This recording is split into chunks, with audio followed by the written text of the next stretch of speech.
ZombieTech. Welcome to ZombieTech, forum for engineers, scientists, and inventors to ponder on the technologies needed to survive the inevitable zombie apocalypse. She's Addie. He's Whisker. And who do we have this week? This week, we have the illustrious FAE, which I will find the acronym for, the meaning for Mark at Microchip. Now, are we talking about meaning as what the acronym means, or Right. like the meaning behind his purpose in life? We can do both. Okay. I'm We good can with do that. both. Hi, Mark. Hi, Addie. What's up? Not too much. What's Awesome. going on there? Recording a podcast. Yes. How about you? Yes. Recording a podcast. No. We have this in common. So original. So actually, we need to be clear here. We know Mark pretty well. Yeah, we've known him for years. He's on Twitter. He is very helpful. He's very well known for being very helpful to very many people. Yes. And we've been looking forward to having him on the show for a long time. Yes. And we finally got this arranged, and we're very happy about it. I was stalking your Twitter, and you really do answer a lot of questions. Oh, It was a thank little you. scary, because I think almost every other or every 2 tweets was you helping somebody. I was impressed. Oh, wow. I never really went back and checked. Yes. He was too busy helping people. All right, so FAE, what does that stand for? And how did you become one of those? Oh, man. So an FAE is a Field Applications Engineer. That's the official acronym. And a Field Applications Engineer, all they do is help engineers that actually design stuff do it better. And I have a long story about how I became an FAE, but maybe I could turn it into 30 seconds and say that I really enjoy electronics and I really enjoy helping people, and I never really realized that there was a career out there that could combine both of those. Mm-hmm. So that's the elevator version anyway. So kind of like I became a nurse to help people, you became an FAE to help engineers. Correct. Yep. Gotcha. Yep. Did that require? I actually don't mind the long story. Don't get me wrong. Because a lot of the folks that listen are students, and does it require like a master's? How much programming do you need to know? Or how much experience do you have to have in your own projects, etc., before entering that field? Really, you can almost enter in any stage of your career. I mean, you could even enter into being an FAE straight from graduating, from getting your bachelor's, if you want to. It really boils down to how much credibility you might have with the engineers that you talk to, right? Sure. So one of the things that I try to do as an FAE is I try to tell and try to impress on people that I've designed a lot of stuff, and I kind of understand where they're coming from, and I don't necessarily, I'm not one of these people who are trying to come in and sell you on, whatever it is in my bag and leave. It's more, I'm truly there to help people accomplish what they're trying to accomplish, and there are certainly some people in the industry that, they're just there to try and sell you something. And so, you kind of get jaded as an engineer. Anybody who's worked at a company for any length of time, any engineer that's worked at a company for any length of time has had vendor people come in and try to sell them on stuff and not really be knowledgeable in exactly how it works. Sure. So you can get jaded pretty quickly. So I always try to set people at ease as quickly as I can, by telling them that I've designed stuff, and I'll even talk about some of the stuff I've designed in the past if they're interested. Mm-hmm. All right. So then, as an FAE, do you have to be pretty much all knowledgeable, like all knowing on hardware and software? You know, when I started the job, when I started being an FAE 4 years ago, I thought that that was what you had to be. Mm. The, all knowledgeable about everything. Mm-hmm. And I mean, as non-obvious as it sounds, you can't possibly know everything. And anyone who's talked to Mark knows this. It's horrible, Whisker. Shush. I'm asking the questions here. Well, it's true, and you also come to the realization that not only do you not know everything, chances are as an FAE you don't really even know as much as the person you're talking to about their particular application. Sure. So even though you're an applications engineer, you don't really know as much about the application as the engineer sitting across the desk from you. So really what it turns out is you need to understand what they're trying to do. And you've probably seen me ask this question before, which is, well, what are you trying to do? Mm-hmm. And that's really, I'm trying to open up the engineer to understand what their problems really are and what they're really trying to solve, so that we can get to something that can actually help them. And so really being an FAE isn't so much about knowing the right answers, is knowing where to look or Mm-hmm. knowing the right expert to ask. So you're like the librarian. Yeah. Who doesn't love librarians? Crazy people. That's right. And even crazy people probably like them. Zombies, they don't like librarians. Well, zombies don't like very many people at all. I don't know. Librarians tend to be kind of stringy. Stringy? Yeah. Oh, it's a different kind of like. A little Worcestershire sauce, maybe. What? I am so confused. Okay, let's get back on topic. So then, are there any particular problems or products that you personally specialize in? Like if someone says, I'm worried, I'm trying to work with chip XYZ, and you're like, yes, you've come to the right know-it-all right here. Me.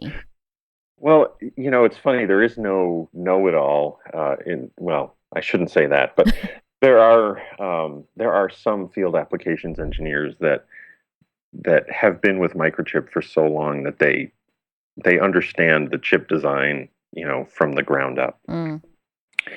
But for me, that's not the case. And there's always somebody who knows a little bit more, either about the marketplace or about the actual chip design. So there's always another reference that you can reach. Mm-hmm. There are certain things that I'm better at than others, but that's true of every FAE as well. So, and where I think I shine is on the edge between hardware and software. So I do really well when I can take a look at a problem and I can divide it into hardware and software problems pretty quickly. Mm. So if somebody's having a problem and they don't even know where it's coming from, I can do that divide and conquer pretty well. I think that's a pretty good skill to have.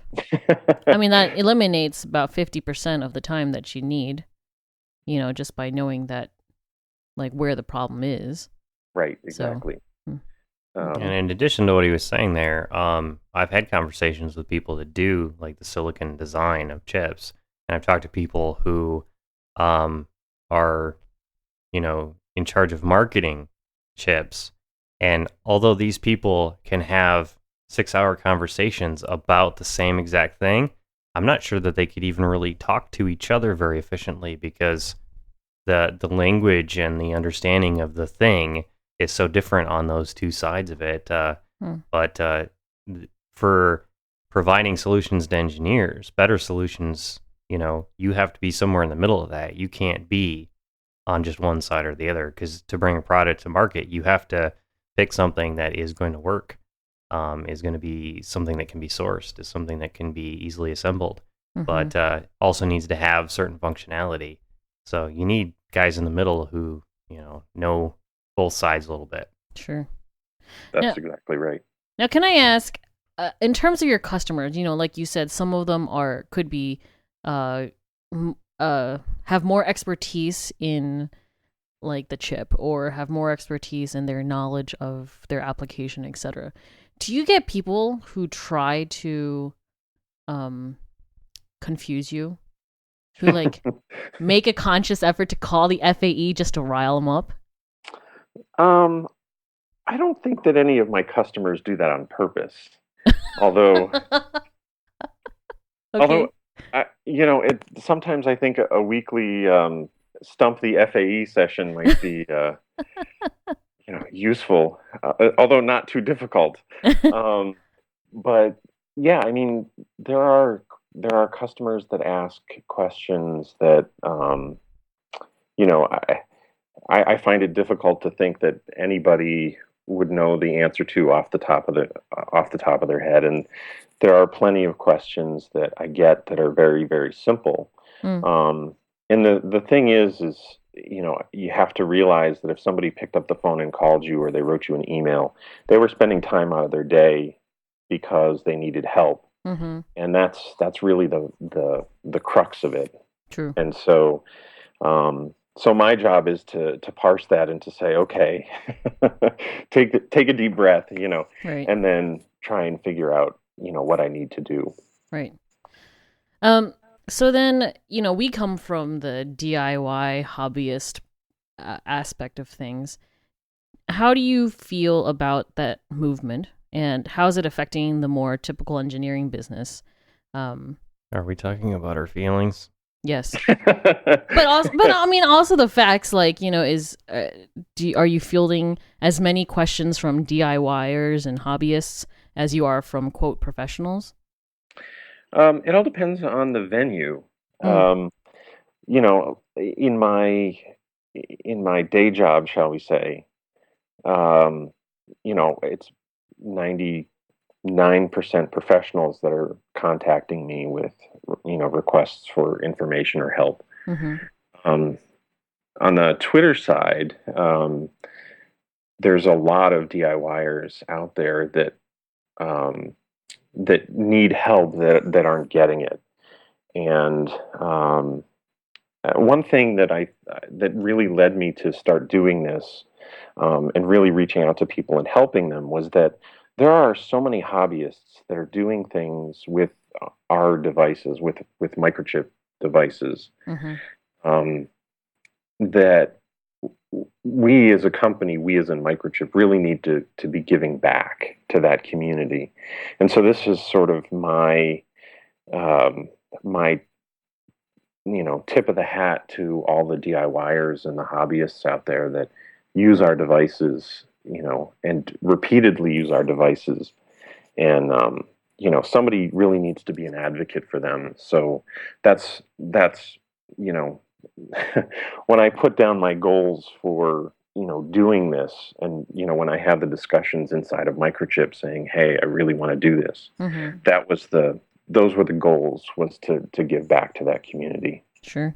And I think there's actually, I mean, we just recently in the Toymakers IRC had a pretty lengthy conversation about Cheese, chip but fabs. No, chip fabs, and how some of them, the hobbyists, so they would request information from a chip fab or, a manufacturer, and would not get any help whatsoever or any response whatsoever.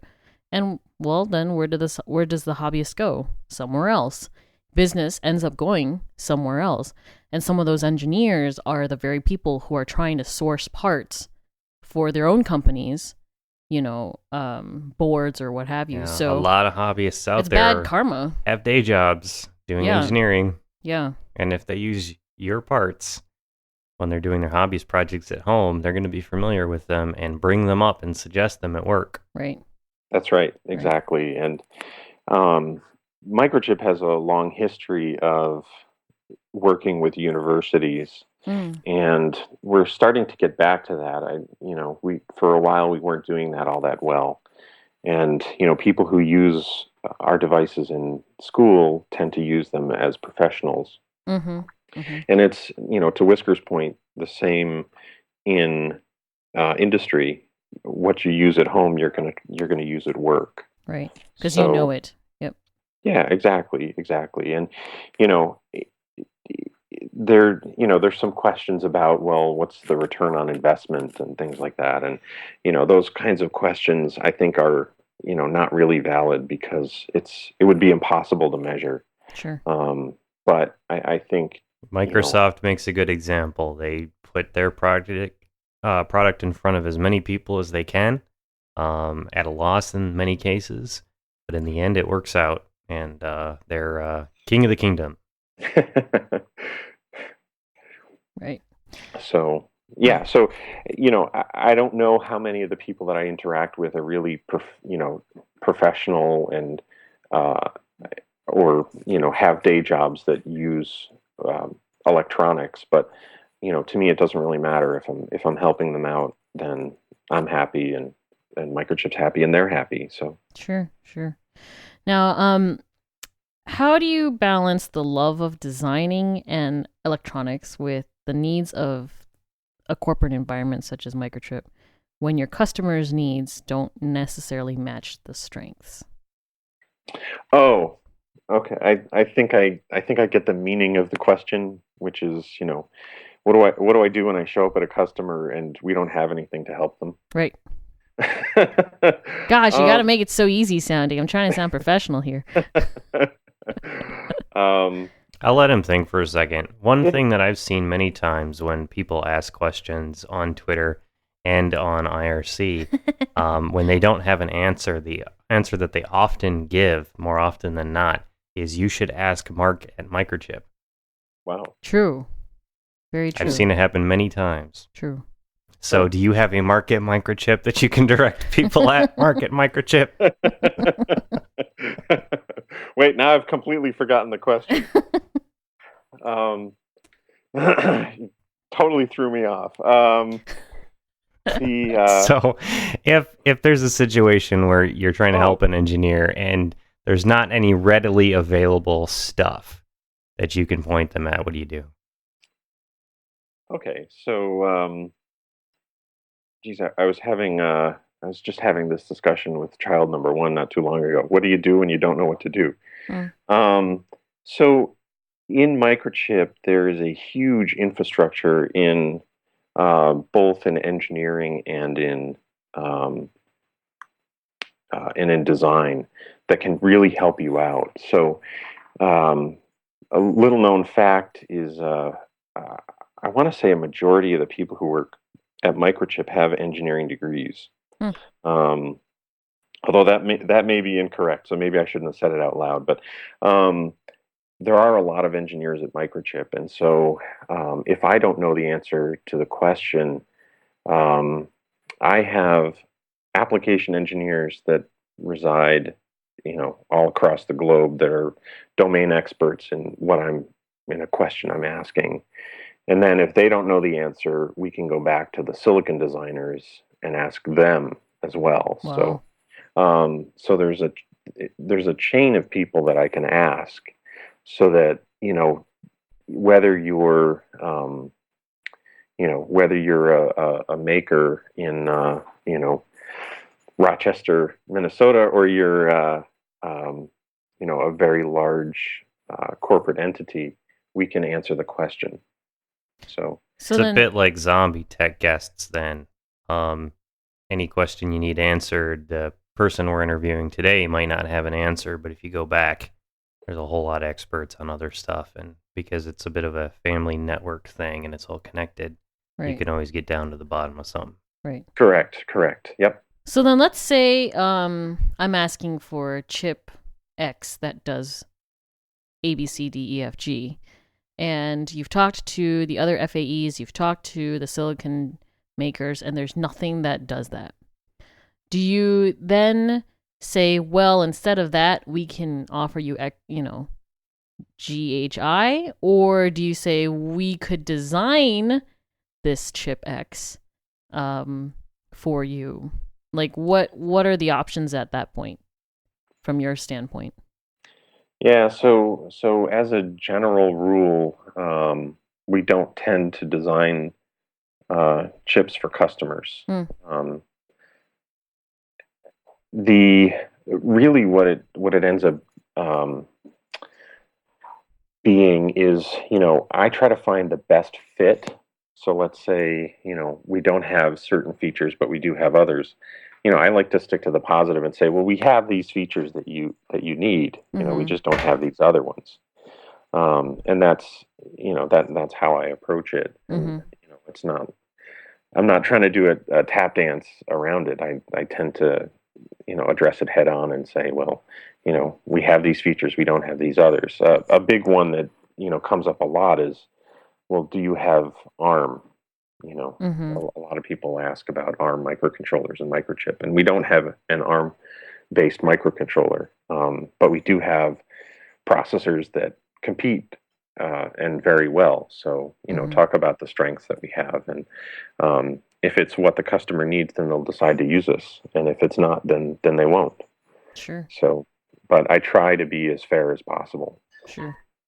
Well, because it also doesn't help if, someone realizes that the FAE is just trying to sell them something as opposed to, actually help them figure out what the best fit chip or product is, I guess. I don't think anyone can fault anyone that works for a company for not pimping the other dude's wares, right? Well, yeah. You can't really fault somebody for that, because at the end of the day, somebody pays your paycheck, and you got kids to feed. So, right. Well, if somebody came up to me and said, "Well, I need a processor for a laptop," chances are, Microchip doesn't have what they're looking for. Right. But we have lots of other stuff that might go into that laptop that might help them out. So that's kind of how I guide the questions. So when there are issues where you don't have the exact right solutions, now you guys obviously wouldn't want to design chips to, for specific problems. You want to design chips that are more general and can be sold to many customers and not just one. But do the collection of all those little questions that come up all the time, do you think that those tend to inform the new product designs? Absolutely, and we've, the field is very involved in making it known to our the people who decide which chips to make. We make it known what's being asked in the field, and certainly we've come out with devices that were, if not direct, then really influenced by the feedback that we've received from people in the field. And then can you just, at that point, can you then call back or contact again the person who asked for a chip that's now newly fabbed, and say, hey, just in case you need this chip, we just have just came out with a new one. Oh yeah, absolutely. That's the really fun part of the job, is to say, hey, we have exactly what you need, and can I come show it to you? Sure. That's really fun. I like that. That sounds like fun. So then, is this like a 24/7 job? Because obviously you're doing it at Twitter or on Twitter, right? Mm-hmm. And you tweet after hours. Or is this, phone and email up till 5 p.m. and then? It's really, I wouldn't call it a 24/7 job, but it's certainly not a 9 to 5 job. And Mark's phone number will be in the show notes. That would make it a 24/7 job, wouldn't it? We are international. We all have questions, Mark. All of us. I like, there are certain, family obligations, and so there's no way I can work all day, every day. Sure. But I try to make myself as available as possible. It's a lot of these questions that arise from Twitter are not necessarily difficult for somebody in the field to answer, but they're certainly difficult to find the answer to. Like some of these questions you can't just Google and find the answer. Whereas, I can whip off a tweet in 2 minutes and, give them an answer that, if it's not 100% complete, gets them 80% of the way there. So Right. they're on their way. Twitter is an absolute, as an aside, Twitter is an absolute horrible medium for trying to actually do technical support of any Welcome of any to IRC. Well, IRC is one solution. I tend to say, if I go back and forth with somebody more than twice, I say, well, just DM me your email address and we'll Right. get this resolved. I love it when people drag folks into our IRA. I can't talk. You'd think I podcasted for a living. Our IRC to do technical support that they couldn't fit into Twitter's 140 characters. They'll very helpfully, they'll offer to help somebody to get them in the IRC, but then you've got them trying to help, and then 4 people trying to help them with better information than they had, and then everyone else making fun of half the statements that are trying to be productive, and just it turns into a real fun show really quickly. Well, and then I love it when that happens. Then they stay around. Yeah, they tend to. Yeah. If anyone can live through the hazing of the first 20 minutes of Toy Makers, we're not then that bad. you may not be. We're not that bad. I totally Well, am. the Toy Makers IRC is really helpful for more in-depth and more interactive help. That's for sure. Yeah. And there's definitely a circus atmosphere, shall we say? But in general, I mean, I've learned being on there. I've learned tons, and I hope that I've given at least as much as I've received. Oh, group hug, everybody. Yay! Group hug. Group hug. Yeah. The only thing I've learned in there is that I really don't know anything because the people in there are so smart. Pretty much. So this ends up, it sounds like to solve the more technical, difficult stuff, it sounds like it usually would have to end up on the phone or emails or in person if they're close enough. Right. That's right, exactly. Now I got a question, as I always do. Why Microchip over other chip vendors? That's a really good question. And I actually I watched Microchip go through the 2008, 2009, 2010 that downturn. And I watched them as compared to the other semiconductor manufacturers. And basically what Microchip did is they said, well, we're not going to lay anybody off. We're going to do pay cuts, we're going to do furloughs, but we're not going to lay anybody off. Sure.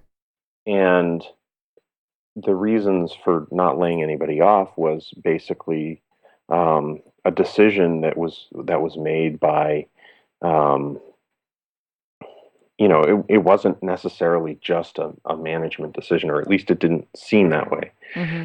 So it seemed like it was more of a decision from the ground up.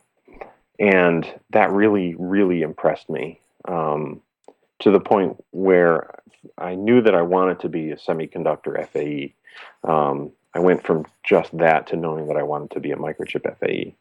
So just watching how they treat their employees through that downturn really, convinced me that I wanted to work for Microchip. Sure. But company loyalty cannot be underestimated. Yeah. Truly. Yeah. I mean, that's why, like, at Mayo here, parking, I can't expect parking to come up for me until about 15 years. 10 years from now, because I've worked 5 years. So the wait list is 15 years just because of all the people who are still around. And that's what happens when you treat your people well. Right. This show and Toy Maker Television in general is actually a result of that downturn too.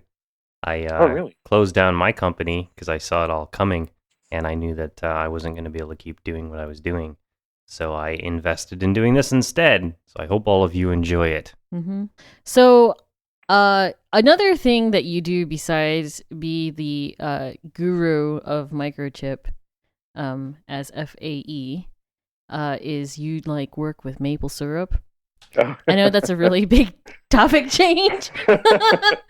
FAE, Whiplash maple from that syrup. segue. I know. Do you like pancakes? That could have been a segue. Engineers do like pancakes. We love our pancakes. And on top of pancakes, we've got to put maple syrup. Segue. Yeah. Absolutely. And I think as a guy whose job it is to make sure that people know that there's better options out there, none of that corn syrup stuff for any of Mark's pancake eating clients. Only the best, fresh from the tree. Right. Maybe boiled down a bit first. Maple syrup. Right. That's and right.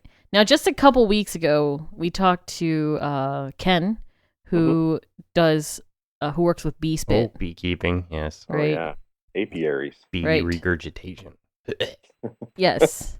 So now, maple syrup isn't really tree regurgitation. Well, I don't know. Is it tree regurgitation? What exactly is it? Oh, Yeah, man. it's more like tree sweat, kind of, I Okay. guess. Oh. Well, it's really it's a complicated process, and believe it or not, it's being studied out in the University of Vermont. They would There's- study that in Vermont. That is kind of obvious now Yeah. that I say it. But basically, they don't really understand all the mechanisms at play. I mean, they have a pretty good idea of what's going on, but not 100%. Huh. And it basically has to do with the transport of nutrients from the roots to the leaves and getting ready for budding those leaves and having the energy to do it. But they don't fully understand that process. So it's like you're the vampire. Oh yeah, Oh, I see. totally. And like the syrup is like tree blood. Tasty, Gosh, tasty it's blood. kind of morbid the way now that I think about it. Well, there are certain guidelines you have to adhere to. You can't. For instance, the tree has to be a certain diameter or a certain circumference. Otherwise, you will kill the tree. Mm-hmm. So you have to make sure that it's big enough and it's healthy. Back a couple of years ago, we had a huge snowstorm, and I was out of power for almost 11 days. Wow. But it took its toll on the maples for sure, because the maples were all leafed out. So the snow took down a significant amount of tree branches, and the maples seemed to take it especially hard. So in that year, I didn't really tap all that much. I only tapped the healthiest looking trees, for instance. So you do have to be cognizant of what you're doing. Sure. Well, so why don't you walk us through the process from picking a tree to having I've actually done this too. Wait, we're asking have. we're asking the FAE here, okay? I'm just letting him know that I've actually done this too. All right. Oh, that's well, cool. Not many people have done this. yes. Okay. So from the process from the tree to picking the tree to yummy, tasty pancakes. Okay. Right. So basically, picking the tree is actually difficult because people want to tap the trees in the winter, and of course, there's no leaves on the trees, so it's surprisingly difficult to find a maple tree. Oh, sure. I guess that makes sense. If you tap the wrong tree, you will not get any sap, which is fine. And you won't. I tapped a couple of oaks the first few years that I was doing it. Oak sap. At least it wasn't pine sap. That's even nastier. Oh, yeah, that would be worse. So there's no harm done, and trees heal pretty quickly. So Sure. on tree scale, anyway, they're healed up within a year or two. So you want to find a maple tree. Any maple tree will do if all you're trying to do is have fun. If you're trying to make profit, you really want to hit only a couple different kinds of maple trees. But if you're in it for the fun, just find any maple tree. Actually, because I kind of had a feeling you might ask me about this, I did a little bit of research in the history of maple sugaring and all that kind of stuff. ZombieTech guest that comes prepared. That's a nice change. Well, I knew it a little bit, but I did a little more research, and it's kind of funny. There's a little bit of controversy as to, you know, the what the first people to tap maple trees and why they tapped it and what they actually made. Hmm. There's actually two different ways of making maple sap sweeter, or to take the water out. One is by boiling, obviously. The other is actually by freezing, Hmm. um, because um, because it's mostly water. The water actually freezes first, so you can go through this freeze cycle of taking out the solid ice. Has almost no sugar content in it. So you can go through a few iterations of freezing, taking that ice out. If it freezes solid, obviously there's sugar in there. But if it's just that sort of, thin layer of ice on the top, kind Mm-hmm. of freezing, Mm-hmm. that's almost pure water. So, Nice. and if you do that for a few days in a row, you'll get something that's fairly sweet. So not only do we have a water source, we have a sugar source. Exactly. Ho Exactly. ho ho. And Yes. he might be planning on touching on it here, so I'm not going to go into Okay, detail. right. But Well, I will. where I yeah. come from, there's two things that they use maple syrup to make. One of them you put on pancakes. Either you put in mason jars. They call it the sweet sap. Oh, okay. I'm not familiar with that, Whisker, but It's bootleg alcohol. ooh. Yeah. you know, there are other trees that you can tap, and the ones that are most common around here are birches. Mm. You can actually tap black birches as well and get some birch sap, Ooh. and that's how birch beer is made. And Oh. I've been toying with the idea, and I'm not doing it this year either, but toying with the idea of making my own birch beer out of maple sap and birch sap. That's cool. Yeah, I think that would taste pretty good. Yeah. Sounds And good. there's even I don't know. Can we talk about adult beverages on this podcast? Sure. Yes. We talk Okay. about flesh and brain eating monsters. I think beer's I think okay. beer's So there's actually a brewery. I think they're up in Vermont, but it might be New York. I can't quite remember. And they make beer out of maple sap instead of using water, and it's just phenomenal. It's really good. That sounds tasty. Sounds tasty. But so the first people to do maple syrup and maple sugaring were obviously indigenous Americans, which I don't know what the correct term is, but let's just say the ones that were here first. Right. And what they would do is they would slash the tree and get the sap out that way. Europeans came by a little bit later and decided to add a spigot and a bucket. Mm-hmm. And so was maple sugaring for almost 300 years. It was spigots and buckets in various forms, whether they were wooden buckets or metal buckets. Or That's how we did it. Mhm.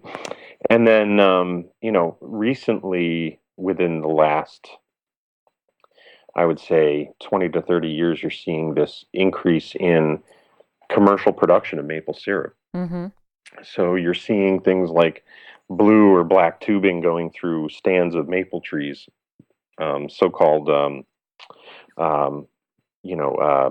sugar bushes, where you have lots of sugar maples all grouped together. You'll see tubing in between them, where people are doing even vacuum lines into the trees. So instead of waiting, instead of waiting for the tree to drip, you're just sucking the sap right out. That's horrible. Well, it's not horrible. It doesn't kill the tree. I guess as long as it doesn't kill the tree, but it just sounds like it's like dead tree, Yeah, right? it's kind of sci-fi creepy, isn't it? It's a little. And you just like this living thing, and you've And you're pumping it. poked all these holes in it, attached to hoses, and hooked it up to machines. Isn't that what you do at work, Eddie? I don't. You don't. Well, okay, maybe I guess there is suction involved. Don't eat too many cheeseburgers, or Addie will poke holes in you and hose you up to a machine. Yeah. So, I and guess I you're can't say even much. starting to see technology like reverse osmosis. Instead of desalination, you're trying to get the water from the salt water. In this case, they're trying to get the water out. That's their byproduct essentially. So so you're seeing people do reverse osmosis before they start boiling and things like that. So there's some interesting research being done in carbon nanotubes, go figure, and reverse osmosis, and they're talking about it being almost 100 times more efficient with using carbon nanotubes versus the existing filtering products. Yeah, you'd rather use your carbon in tubes than in burning underneath your boiling vat. Well, yeah, that's true. That's greenhouse gases and all that kind of stuff. Oh, yeah. The other piece of that is that for the commercial producers, they've gone mostly from wood to oil fired. So yeah, so there's that too. I mean, you can talk about trees as being great carbon sequestration, so to speak. But if you're using oil fired instead of wood, it becomes just more greenhouse gases. Right. So I got a question. When I did this very, very long time ago, I don't want to date myself, but yeah, we're talking like 20 years ago or something, at least. He's 80. Something like that. Don't let him fool you. I'm the undead. So basically what it was when we got to the point where we were trying to get the water out of it was this extremely narrow and long chute, if you will. And that was full of maple syrup, and the whole thing could tilt left to right long ways, like a big seesaw, and it was heated underneath. Is that similar to how they do it now, or has that completely changed on the hobbyist level? Well, even at the hobbyist level, like, I'll take a step back. I go to a decidedly New England Yankee approach. Use the materials you have at hand. Sure. So I take a couple of restaurant pans, throw it in the bottom of my gas grill, and crank up the heat, and that's my evaporator. Okay. So mine's decidedly low tech. But I could see if you went with, if you had a lot more taps, you would need one of these dedicated evaporators.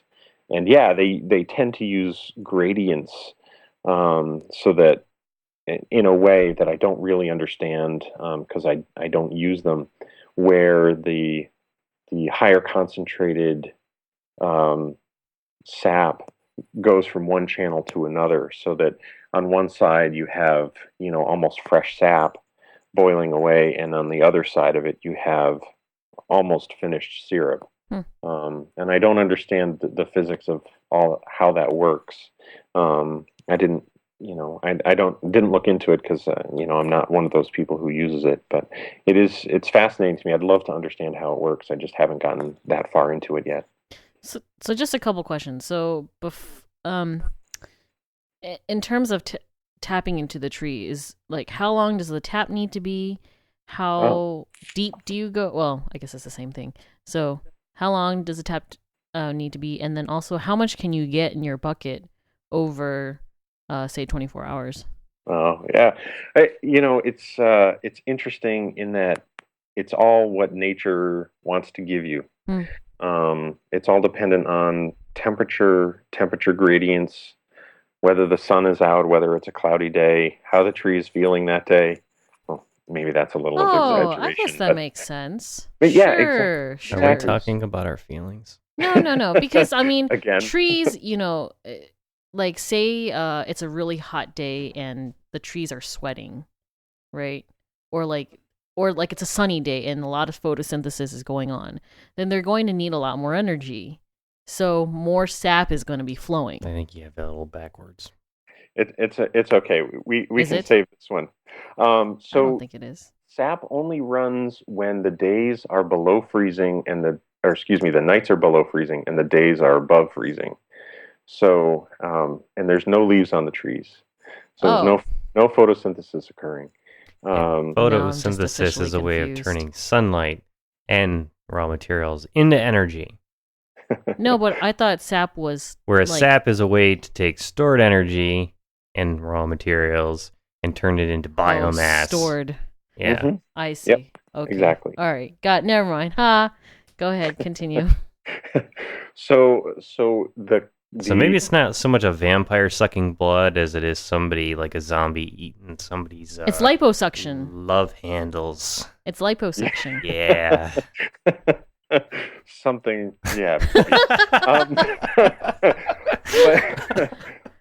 But the cold nights and the warm days is really what gives you the sap, and you could end up with 2 gallons or 3 gallons of sap, for one tap in one day, depending on Wow. the day and the tree and all that kind of stuff. That's significant. But keep in mind that 3 gallons of sap will give you approximately 6 to 8 ounces of syrup. Well, that's not very much. No. Okay. All right, so let's see. So we've gotten to the point of where we've gotten rid of the water. Yep. So then what's the next step after that? Well, so you've taken, let's take a proverbial 40 gallons of sap, right?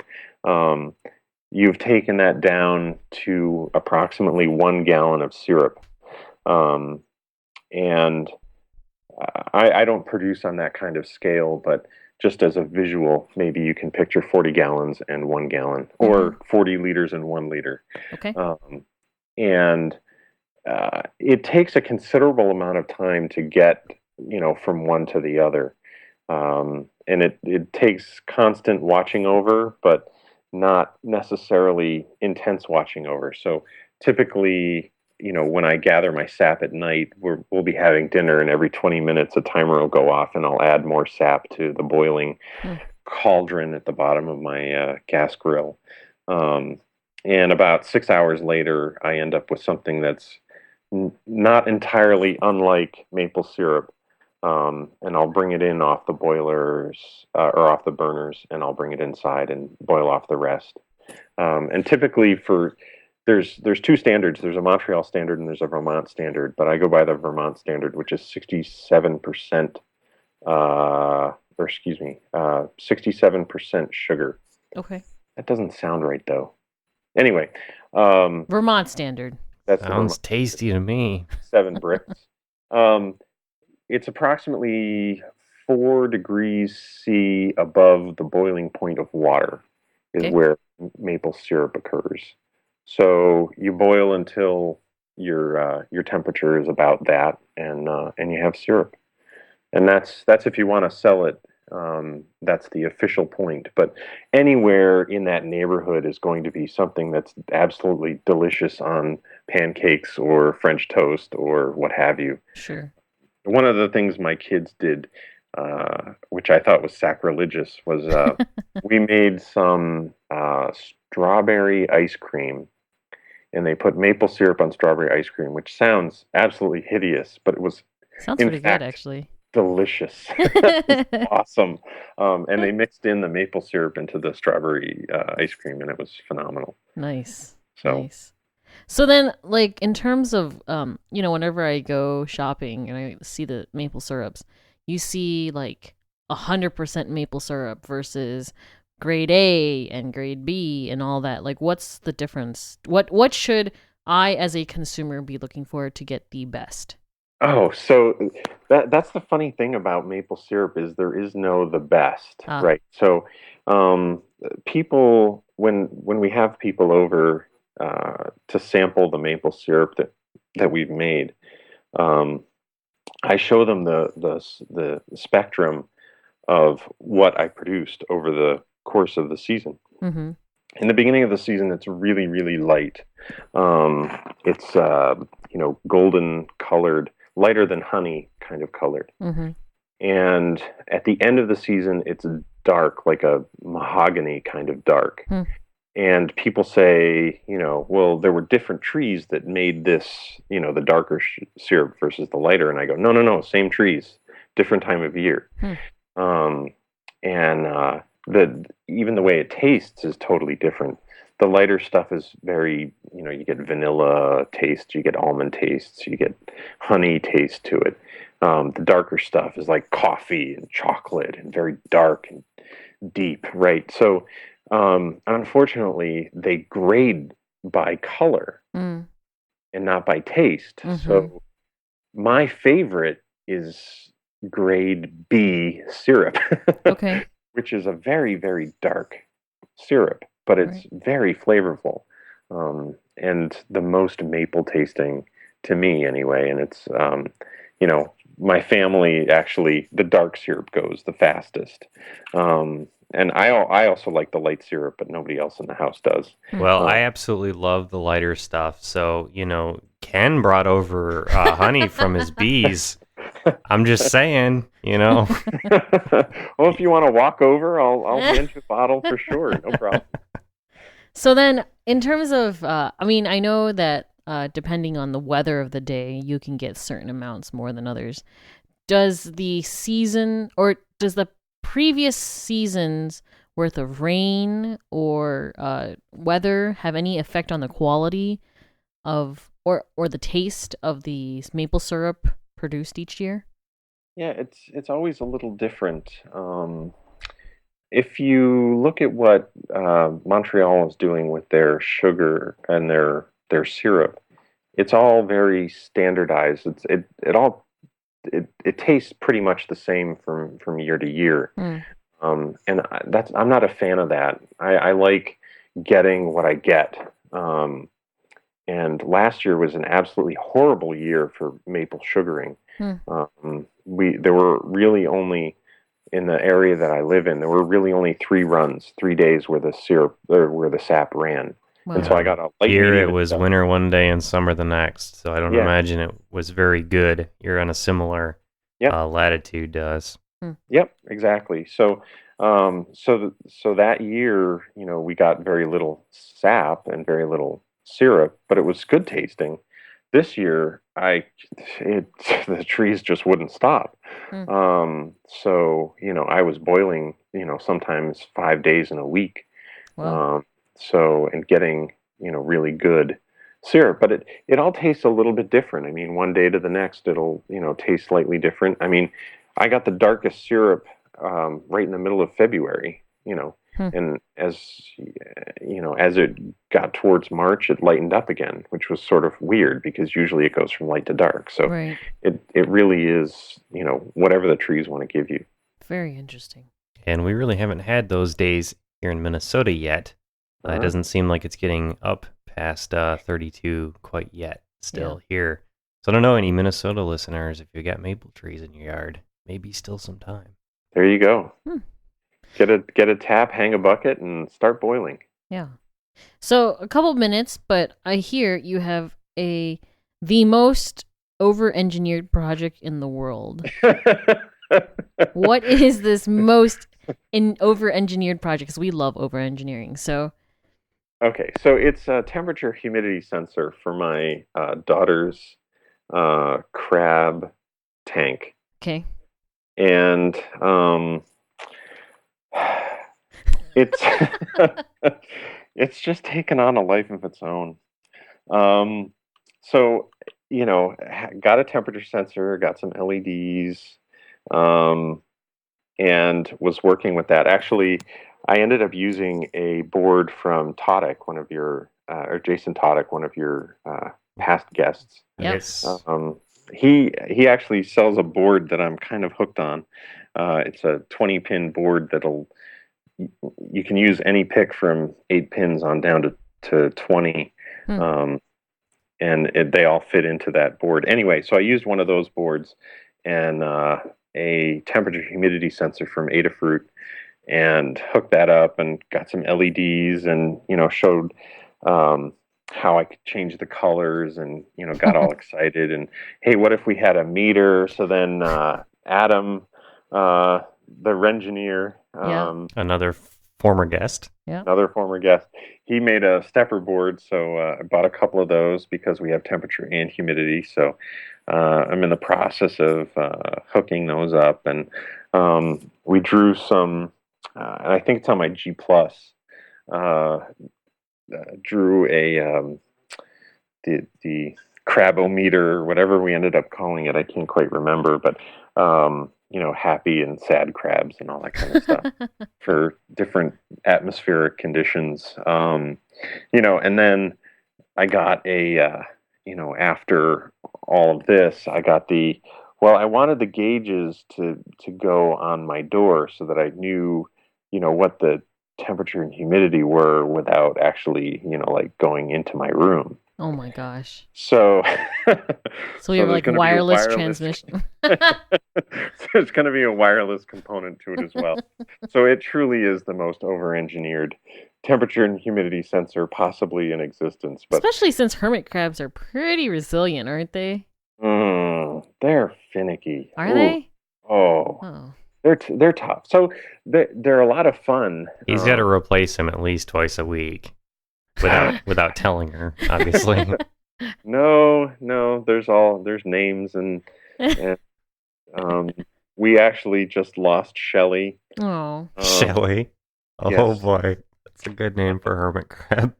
And she was molting and did not survive the molting. So rest in peace, Shelly. Yes, it was very sad. She didn't start living again, did she? After a while. No. No zombie Shelly. No zombie Shelly. Right. No. There is another kind of animal that we do need to bring up before we ask the questions, which we have to do very quickly here. Yes. Possums are Yes. kind of like zombies. Oh yeah. They can True. kind of like die if they think that they're being threatened. Yep. And just sort of lay there, Yep. tongue hanging out, whatever. Yep. And I meet a lot of people that listen to these shows, watch our shows and whatever. And for whatever reason, everyone likes to think that my name is Whiskers Oh. instead of Whisker. Now, fortunately, Mark, because he's a solutions provider kind of guy, inadvertently came up with a wonderful solution to this. Evidently, out there's a finger puppet of a possum named Whiskers. So That is now, cool. when people say, "Oh, hello, nice to meet you, Whiskers," I can say, "No, Whiskers is a possum finger puppet on the East Coast." So I very much appreciate the solution that you provided. And confuse the heck out of anybody saying hi. You should see the looks on people's faces when I say this to them. It's great. Well, They never make the mistake again. Whiskers actually joined us for this podcast, even though you can't see it. Yeah, finger puppets don't We'll need a really come picture. across the microphones very well. We'll No. need a picture. Although Whiskers does talk, but that's a whole Whoa. different Competition. Huh. I see how it is. Not really. Whiskers got this unscrutinable face on him. All right. As longtime listeners of the show know, there's a couple of questions that we like to ask all new guests. Yes. And this is a new guest. So, Yes. Addie. All right. So, what 3 things would you bring to the zombie apocalypse bunker? Oh, what 3 things? Well, I think the most obvious would be maple spiles. Ooh, yes. And a spile is actually what you put into the tree to get the sap. Right. That would quickly be followed up by a 7/16 drill and drill bit. Otherwise, you're not going to get too far into the tree. Right. Now, do you hand drill these with an old school, hand-powered drill, or do you go out there with your cordless? You know, DeWalt makes a good product. We don't Now, do charging said DeWalt batteries Uh. in a zombie apocalypse, maybe not so much. Yeah. Might want to think about those hand drills. Yeah. Well, yeah, that's a good point. Although my third was going to be some lithium polymer batteries. Oh ho. Like a semi full of them, all charged. Well, so many of the guests have come up with, generators of all kinds. So I figure, It'd be safe. if there's already a generator Yeah. available, then It's safe. yeah. I've seen a lot of these guests in the same room chit-chatting with each other, and they can never seem to settle on a design for the best way to charge batteries, though. So I don't know. I'm not convinced. We may have the batteries and yet not be able to charge them. Torture. All right, so we've got the spiles, we've got drill and drill bit, and then we've got a semi full of lipo batteries. There you go. All right, sounds good. And then what book would you bring to the zombie apocalypse bunker? I I'm gonna go for the cheating answer and say the Hitchhiker's Guide to the Galaxy. Nice. Do we have that yet? Now, is this as an entertainment thing, or do you really care about where your towel is? I absolutely care where my towel is. All I know right, then. exactly where it is. Although nobody's ever accused me of being a cool prude, so got to take what you can get. All right. Well, thank you for joining us this week, Marcus. Very enjoyable. Is there any links or anything like that you'd like the listeners to know about? How they can get a hold of you on Twitter, for example? Not that enough people don't. So you can tweet me at Mark@Microchip. Oh, that sounds weird. Yeah. How about you just search Twitter for Mark at Microchip? It's a bit like http://.org/.